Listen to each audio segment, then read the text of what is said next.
Assalamualaikum warahmatullahi wabarakatuh.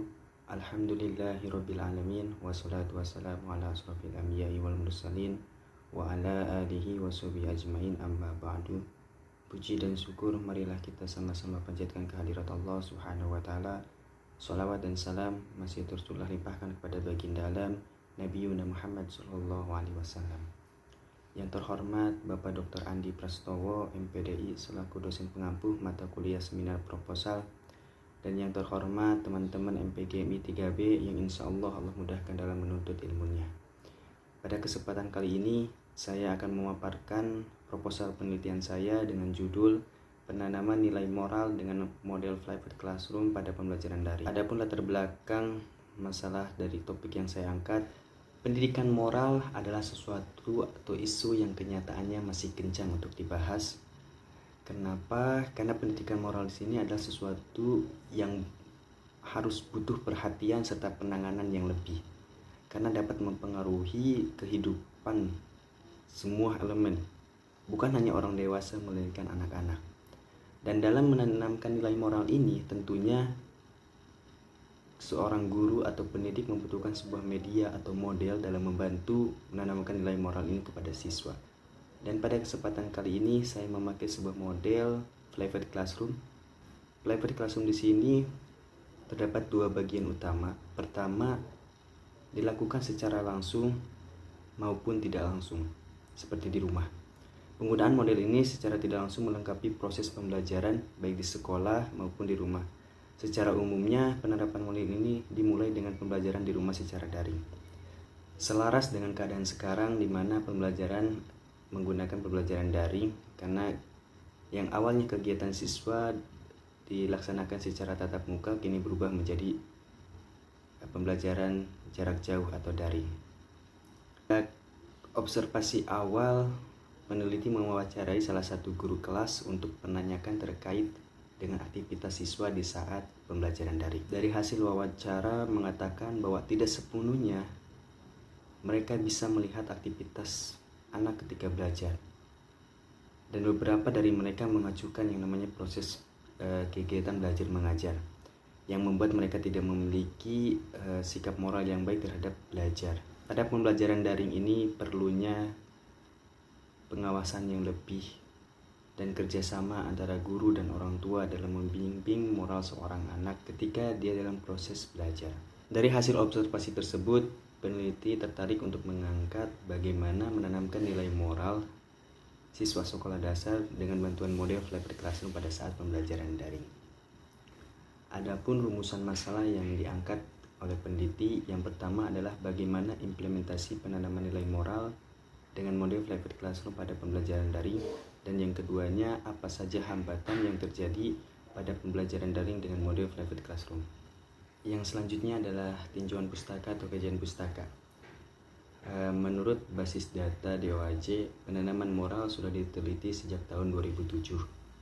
Tercatat 40 artikel mengenai penanaman moral, 14 artikel mengenai penanaman moral siswa, dan 1 artikel mengenai penanaman moral siswa sekolah dasar. Penelitian paling banyak mengenai penanaman nilai moral terjadi pada tahun 2017. Penanaman nilai moral juga diklasifikasikan dalam 13 area. 3 area terbesar dengan area pertama mengenai penanaman moral, kedua mengenai strategi, dan ketiga mengenai materi penanaman moral. Yang selanjutnya adalah landasan teori. Yang pertama adalah penanaman nilai moral. Nilai dan moral adalah satu kesatuan yang tidak dapat dipisahkan. Misalnya, nilai moral yang tumbuh pada diri anak secara positif menjadi tembok pertahanan terhadap kenakalan remaja yang saat ini masih merajalela. Moral ini harus ditanamkan sejak kecil, sehingga dengan bertumbuh menjadi dewasa, mereka sudah mempunyai pemahaman tentang nilai moral yang dapat diterima dalam ruang lingkup masyarakat.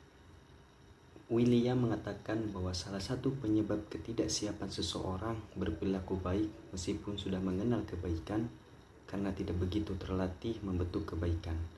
William juga memberikan gambaran terkait perkembangan moral. Salah satunya yaitu yang pertama adalah moral knowing. Moral di sini adalah memberikan pendidikan karakter dengan tujuan membekali siswa untuk menguasai pemahaman mengenai nilai-nilai. Pada aspek ini, ada hal-hal yang harus dimiliki siswa agar terpenuhi daripada aspek kognitifnya. Pertama, hati nurani. Kedua, pemahaman mengenai nilai moral. Dan ketiga, sudut pandang moral. Keempat, berani dalam menentukan sikap. Dan terakhir adalah pemahaman diri. Yang kedua, ada moral loving. Tahapan ini adalah penguatan aspek emosional siswa agar tercipta pribadi yang berkarakter, peka terhadap lingkungan sekitar, mencintai kebenaran, dan juga rendah hati. Maka dapat kita belajari bahwa lingkungan adalah sesuatu yang menentukan baik buruknya keadaan. Jika lingkungan mengalami kemerosotan moral yang parah, yang di dalamnya menunjukkan sikap karena tidak adanya contoh yang baik, yang menjadi sumber pembentukan sikap positif untuk dikembangkan. Banyak para orang tua yang gagal memahami perlunya anak untuk mengungkapkan pendapat mereka sebagai langkah awal untuk membentuk sikap. Yang selanjutnya ada karakteristik moral. Perkembangan moral setiap individu memiliki karakteristik yang diliputi pemikiran moral untuk pengenalan situasi moral. Banyaknya perbuatan yang menyimpang tidak lain lemahnya pengawasan dari orang dewasa terhadap anak. Salah satu tokoh yang bernama Kohlberg memberikan gambaran mengenai perkembangan sosial dan moral pada anak yang terbagi menjadi dua tingkatan besar. Yang pertama ada moral prakonvensional dan yang kedua ada moral konvensional. Teori perkembangan moral yang dikembangkan oleh Kohlberg ini seperti halnya Piaget yang menunjukkan bahwa sikap moral bukan hasil sosialisasi atau pelajaran yang diperoleh dari kebiasaan dan hal lain yang berhubungan dengan nilai kebudayaan, tetapi dari tahapan perkembangan moral yang terjadi dari aktivitas spontan pada anak-anak, dari apa yang mereka lihat dalam keseharian di lingkungan sekitar mereka. Salah satu tokoh yang lainnya yaitu Hurlok. Perilaku moral berarti perilaku yang sesuai dengan kode moral kelompok sosial. Perilaku moral dikendalikan konsep-konsep moral berupa peraturan perilaku yang telah menjadi kebiasaan bagi anggota suatu budaya dan yang menentukan pola perilaku yang diharapkan dari seluruh anggota kelompok. Berlandaskan pada teori perkembangan ketiga tokoh ini, dapat kita garis bawahi bahwa perilaku moral anak akan sangat bergantung pada lingkungannya. Jika anak mendapatkan hukuman dari perilakunya, maka anak tidak memiliki kecenderungan untuk mengulanginya lagi. Sebaliknya, ketika anak mendapatkan hadiah, maka anak akan mempertahankan perilakunya. Contoh, ketika anak mengucapkan kata "ah" pada orang tua dan setelah itu ia mendapatkan pukulan dari ayahnya, ia tidak akan melakukan hal tersebut. Sebaliknya, jika ia dipuji ketika mengucapkan terima kasih, maka anak akan selalu melakukan tindakan yang memiliki situasi yang sama. Dan yang selanjutnya adalah Flipped Classroom. Flipped Classroom adalah model pembelajaran dengan siswa belajar materi sendiri atau mandiri sebelum masuk ke kelas untuk membahas materi yang sudah dipelajari. Kemudian menurut Johnson, model ini adalah cara yang disampaikan guru dengan menggunakan instruksi langsung saat kegiatan proses mengajar dengan komunikasi sebagai bahan penyampaiannya. Teknologi di sini sangat digunakan dalam menunjang model karena materi pelajaran diakses secara online ataupun offline pada kapanpun. Berdasarkan uraian di atas, maka dapat kita simpulkan bahwa model ini adalah pembelajaran yang membuat siswa tertarik untuk lebih aktif pada kegiatan pembelajaran sekaligus memaksa siswa untuk lebih mandiri karena proses belajar di luar kelas sebelum berpartisipasi langsung dalam proses belajar mengajar.